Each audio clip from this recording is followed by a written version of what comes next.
Hi friends, I Mahesh, educator and Unacademy యాప్ని ఫ్రీగా download చేసుకోండి.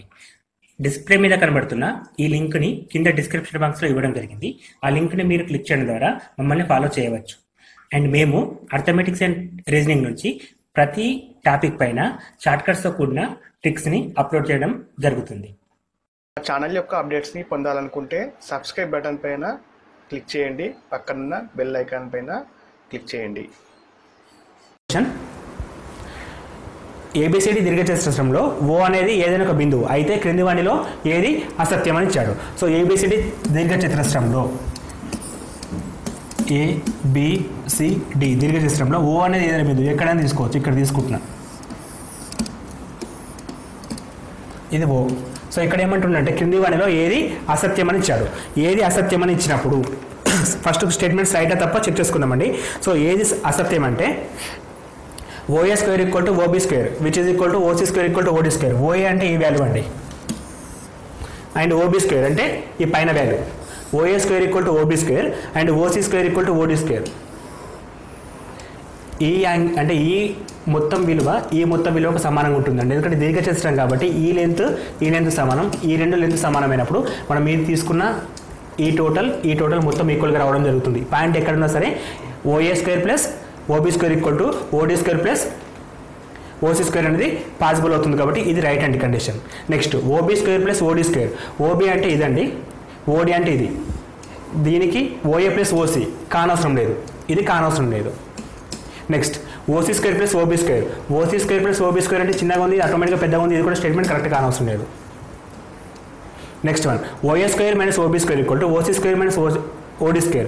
ఓఏ అంటే అది ఒకవేళ పైథాగరస్ స్థిరం అయితే ఇది కరెక్ట్ అవ్వండి స్టేట్మెంట్. ఇది పైథాగరం కాదండి, ఎందుకంటే ఇది మనం లంబకోణం అనేది రాకపోవచ్చు. ఎందుకంటే ఇక్కడ మనం ఎగ్జాక్ట్ మిడిల్ పాయింట్ తీసుకుంటే లంబకోణం వస్తుంది, కానీ మిడిల్ పాయింట్ కాకుండా వేరే పాయింట్ తీసుకున్నప్పుడు లంబకోణం రానవసరం లేదు కాబట్టి ఈ స్టేట్మెంట్ కూడా తప్పు. అంటే ఇక్కడ మనకి క్రింది వాటిలో ఏది అసత్యం అంటే 2, 3, 4 అన్ని కూడా అసత్యాలే. సో ఆప్షన్ నెంబర్ 4 అనేది కరెక్ట్ ఆన్సర్. 2, 3, 4 అంటే ఆప్షన్ నెంబర్ 4 అనేది కరెక్ట్ ఆన్సర్. నెక్స్ట్ క్వశ్చన్, త్రిభుజం ఏబిసి ఈ సిమిలర్ టు త్రిభుజం పీక్యూఆర్ అయితే క్రింది వాటిలో ఏది సత్యం. సో చూద్దామండి ఒకసారి. ఫస్ట్ ఏబిసి ఇక్కడ లైనింగ్ రాయడం ఇంపార్టెంట్. Next PQR. సో క్రింది వాటిలో ఏది సత్యం. ఫస్ట్ స్టేట్మెంట్ చూద్దాం, సత్యం అసత్యం తర్వాత డిసైడ్ చేద్దాం. సో స్టేట్మెంట్స్ అంటే angle A equal to angle R. Angle A equal to అంటే ఇక్కడ అండి, ఇది ఎప్పుడైనా సరే దీనికి సమానం ఉంటుంది, కానీ యాంగిల్ ఆర్కి సమానంగా ఉండవలసిన లేదు కాబట్టి ఈ స్టేట్మెంట్ తప్పండి. Next AB by AC equal to and PQ by PR అంటే AB by AC equal to PQ by PR అంటే మనం తీసుకునేది లైన్గా సేమ్గా ఉంటే కరెక్ట్ అండి. ఈ రెండు సేమ్ తీసుకున్నాం కాబట్టి ఈ statement correct. And next one B equal to Q, angle B equal to angle Q. So ఇక్కడ క్యూ రెండు కూడా ఓకే కాబట్టి ఈ స్టేట్మెంట్ కూడా కరెక్టే. Next AC by PQ which is equal to BC by QR. ఇది సిమిలర్ ట్రయాంగిల్స్ విషయంలో తప్పండి. ఇదంటే సిమిలర్ ట్రయాంగిల్స్ అని చెప్పి ఉంటుందండి, ఇక్కడ సిమిలర్ ట్రయాంగిల్స్ విషయంలో తప్పు. అదే ఒకవేళ సర్వసమాన త్రిభుజాలు అయితే కరెక్ట్ అండి. ఇది సిమిలర్ ట్రయాంగిల్స్ అంటే స్వరూప త్రిభుజాలకి స్టేట్మెంట్ తప్పండి. ఎందుకంటే మనం పెద్దగా తీసుకున్నా సరే అండి, ఇట్లా కూడా తీసుకోవచ్చు ఇదే ట్రయాంగిల్ని.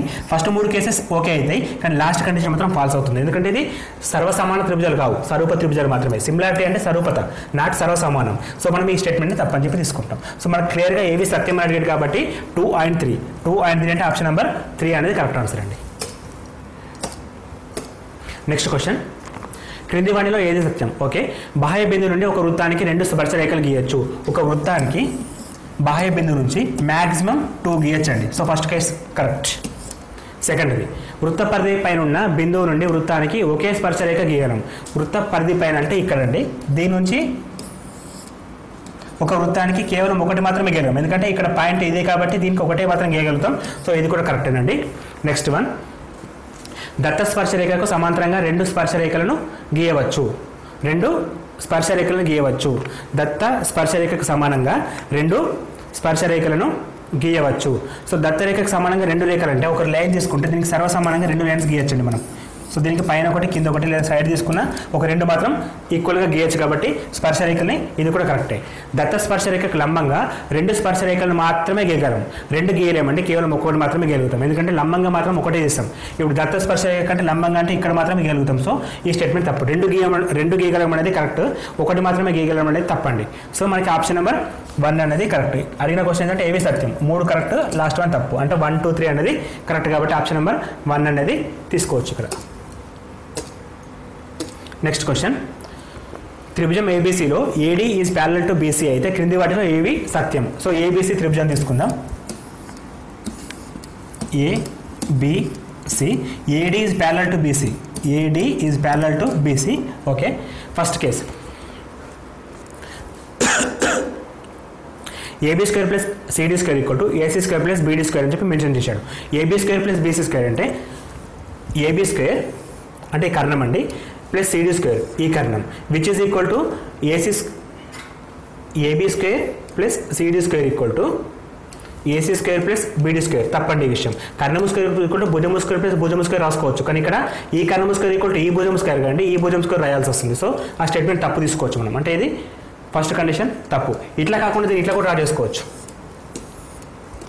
ఎందుకంటే ఇక్కడ చూడడానికి రెండు ఈక్వల్ కనబడుతుంది కూడా కరెక్ట్ అనిపిస్తుంది. కానీ ఈ కేసులో కూడా ఇది ఏబీజీ త్రిభుజమే, సో ఇది డిఏ, సో ఇది స్క్వేర్ అంటే ఈ రెండు వాల్యూస్ ఈక్వల్ ఉండేయండి. సో ఇక్కడ మనకి డిఫరెన్స్ కనబడుతుంది. ఇక్కడ ఇట్లా డ్రా చేస్తే ఓకే, కాకపోతే మనం ఎప్పుడైనా సరే నెగిటివ్ కేసు ఆలోచించాలి కాబట్టి ఈ కేసు కూడా కరెక్ట్ కాబట్టి ఈ కేసులో తప్పు అవుతుంది. ఈ కేసు చూడడానికి కరెక్ట్ ఉంది, కాకపోతే ఈ కేసు చూడడానికి తప్పు ఉంది కాబట్టి ఈ స్టేట్మెంట్ అనేది తప్పు. Second statement AB square plus AC square, AB square plus AC square అంటే రెండు కర్ణాల square equal to BD square plus CD square. Clear అండి, ఇది confirm. BD square plus CD square is confirm. Next AB square plus BD square, AB square plus BD square equal to AC square plus CD square. Okay, third one is correct also. And fourth one AB square minus CD square, minus అంటే ఇక్కడ రాదండి. So ఈ statement right కాబట్టి కింది statement తప్పు అవుతుంది. So ఇది కూడా తప్పండి. సో క్లియర్గా మనకి 2 మరియు 3 మాత్రమే సత్యం, 2 మరియు 3 మాత్రమే సత్యం కాబట్టి సో ఆప్షన్ నెంబర్ 4 అనేది కరెక్ట్ ఆన్సర్ వస్తుంది. సో ఆప్షన్ నెంబర్ 4 అనేది కరెక్ట్ ఆన్సర్. నెక్స్ట్ క్వశ్చన్, ప్రతి సమితి దానికదే ఉపసమితి, శూన్య సమితి ఏ సమితికైనా ఉపసమితి కాదు. సో ప్రతి సమితి దానికదే ఉపసమితి అండి. ఇది first one statement clearly right అండి. ప్రతి సమితి కూడా దానికదే ఉపసమితి అవుతుంది, అంటే ఏ సబ్సెట్ ఆఫ్ ఏ. ఇది ఎవ్రీ కేసులో కూడా పాసిబుల్ అవుతుంది. శూన్య సమితి ఏ సమితికైనా ఉపసమితి కాదు అని ఉంది, తప్పండి. శూన్య సమితి అనేది ఏ సమితికైనా ఉపసమితి అవుతుంది, అంటే శూన్య సమితి పై అనేది ప్రతి సమితి కూడా ఉపసమితి అవుతుంది అక్కడ. సో ఈ స్టేట్మెంట్ తప్పు కాదు అని ఇచ్చాడు కాబట్టి ఈ స్టేట్మెంట్ కరెక్ట్ అండి. సో ఇక్కడ అడుగుతున్న క్వశ్చన్ ఏంటంటే 1 మాత్రమే సత్యం, 2 మాత్రమే సత్యం, 1, 2 సత్యాలు. సో 1 మాత్రమే సత్యం అనేది కరెక్ట్ అండి, ఎందుకంటే సెకండ్ రాంగ్ స్టేట్మెంట్ కాబట్టి first one is only right question, right case అండి. So option number 1 is right. Second next question, త్రిభుజం ఏబీసీలో సి ఈక్వల్ టు 90 డిగ్రీస్ అయినా, సి ఈక్వల్ టు 90 డిగ్రీస్ అయినా A square plus BC square equal to AB square అవుతుందంట. So త్రిభుజం ABC అంటే ఒక 90 degrees ఉంది కాబట్టి యాంగిల్ తీసుకుందాం. అండ్ బి కాడ లంబకోణ త్రిభుజం వస్తుంది ABC. AB square equal to AB square equal to AB square equal to BC square plus AB square, AC square plus BC square అంటే ఇది ఒక పైథాగరస్ స్థిరం అండి. సో ఇక్కడ మనకి ఇక్కడ టీటా ఉన్నప్పుడు సి దగ్గర 90 డిగ్రీస్ ఉంటే, ఇక్కడ క్లియర్లీ సి దగ్గర 90 డిగ్రీస్ ఉంది కాబట్టి సి దగ్గర 90 డిగ్రీస్ ఉంటే ఏబిసి అవుతుంది. అప్పుడు కర్ణము square AB square equal to AC square plus BC square అవుతుంది. So first condition clearly right అండి. సెకండ్ వన్, సమబాహు త్రిభుజంలోని కేంద్రభాసం, అంతర్కేంద్రం, లంబ కేంద్రం, పరివృత్త కేంద్రం అన్నీ కూడా ఏకీభవించుకుంటాయి. సో ఒక త్రిభుజంలో సమబాహు త్రిభుజం అయితే ఇది సమబాహు త్రిభుజం అయినప్పుడు మాత్రమే ఈ కేసెస్ అన్నీ కూడా మ్యాచ్ అవుతుంది. ఒకటి కావచ్చు, పరివృత్త కేంద్రం కావచ్చు, కేంద్రభాసం కావచ్చు, అన్నీ కూడా ఒకటే ప్లేస్లో ఉంటాయండి. అది ఎప్పుడు సమబాహు త్రిభుజం అయితేనే, వేరే కేసులో ఉండదు అది. సో సమబాహు త్రిభుజం కాబట్టి ఇది కూడా కరెక్ట్ అండి. So 2 statements correct, first one and second one also right. Next question, ప్రతి త్రిభుజంలో 2 భుజాల మొత్తం 3వ భుజం కంటే తక్కువ, 2 భుజాల మధ్య భేదం 3వ భుజం కంటే తక్కువ. సో 2 భుజాల మొత్తం ఒక త్రిభుజం తీసుకుంటే, ఏ త్రిభుజం అయినా సరే, ఫర్ ఎగ్జాంపుల్ ఒక లంబకోణ త్రిభుజం తీసుకుందాం. సో 5, 4, 3 సింపుల్గా ఉండడానికి లంబకోణ త్రిభుజం తీసుకుంటున్నాం. ఇందులో 2 భుజాల మొత్తం 3వ భుజం కంటే తక్కువ. ఏ 2 భుజాలు తీసుకున్నా సరే 3వ భుజం కంటే ఎక్కువ ఉంటుందండి, తక్కువ రాదు. ఎందుకంటే ఫర్ ఎగ్జాంపుల్ 5 + 3 + 5 8, 4 కంటే ఎక్కువ, 3 + 4 5 కంటే ఎక్కువ ఉంటుంది, తక్కువ ఉండదు కాబట్టి ఈ స్టేట్మెంట్ తప్పండి. సో నెక్స్ట్ పాయింట్, రెండు భుజాల మధ్య భేదం మూడో భుజం కంటే తక్కువ. రెండు భుజాల మధ్య భేదం అంటే ఈ డిఫరెన్స్ అనేది మూడో దాని కంటే ఖచ్చితంగా తక్కువ వస్తుంది. సో ఏ రెండు భుజాలు తీసుకున్నా సరే మూడో దాని కంటే తక్కువ వస్తుంది. అప్పుడే దాన్ని మనం త్రిభుజం అంటాం. అంటే త్రిభుజానికి నిర్వచనాలు ఇవన్నీ. రెండు భుజాలు మొత్తం మూడో భుజం కంటే తక్కువ కాదండి, ఎక్కువ ఉండాలి. సో ఇది తప్పు. రెండు భుజాల మధ్య భేదం మూడో భుజం కంటే తక్కువ ఉంటుంది. ఇది స్టేట్మెంట్ కరెక్ట్. అంటే option number 2 is correct. Option number 2 is correct.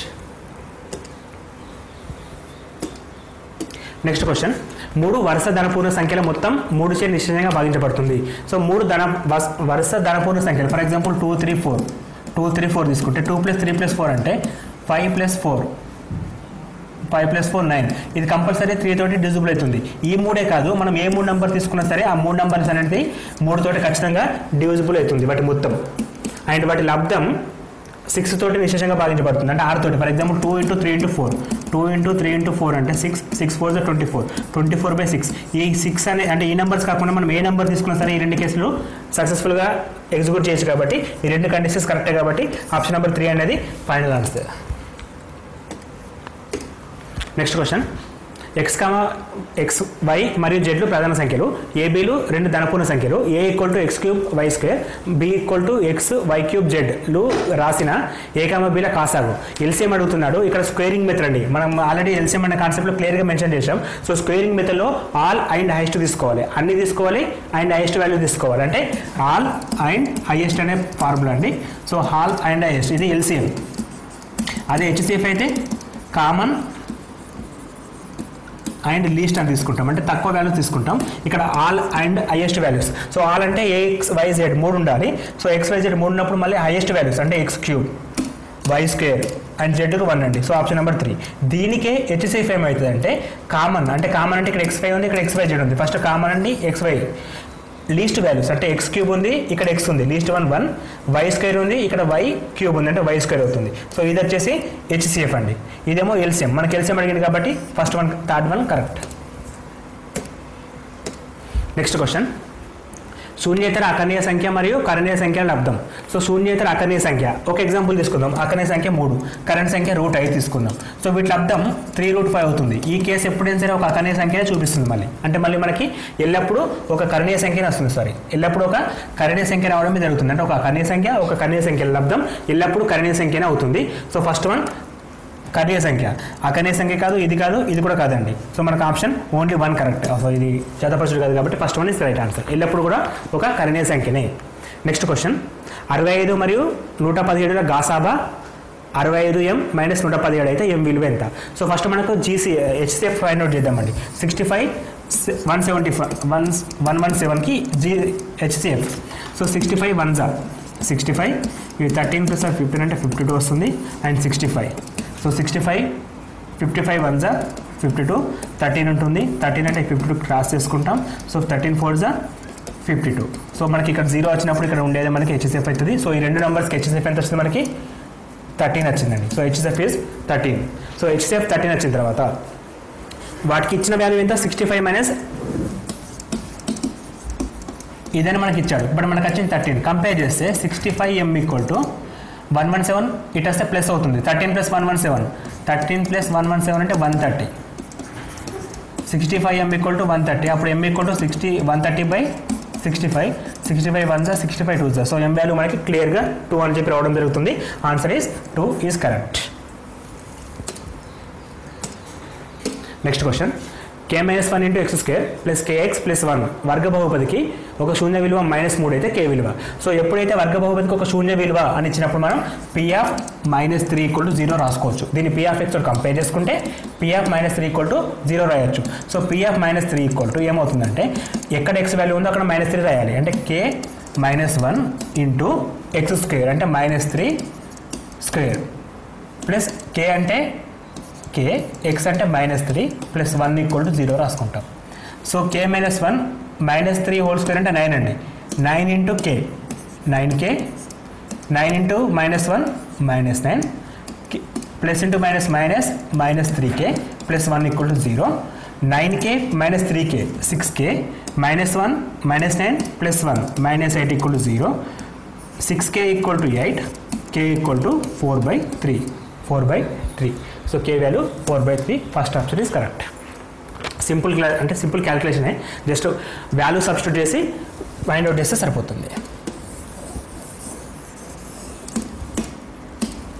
Next question, ఘన బహుపది ax³ bx² + ax + d యొక్క ఒక శూన్య విలువ 0 అయితే మిగిలిన రెండు శూన్యాల లబ్ధం అంటే ప్రోడక్ట్ ఆఫ్ రూట్స్.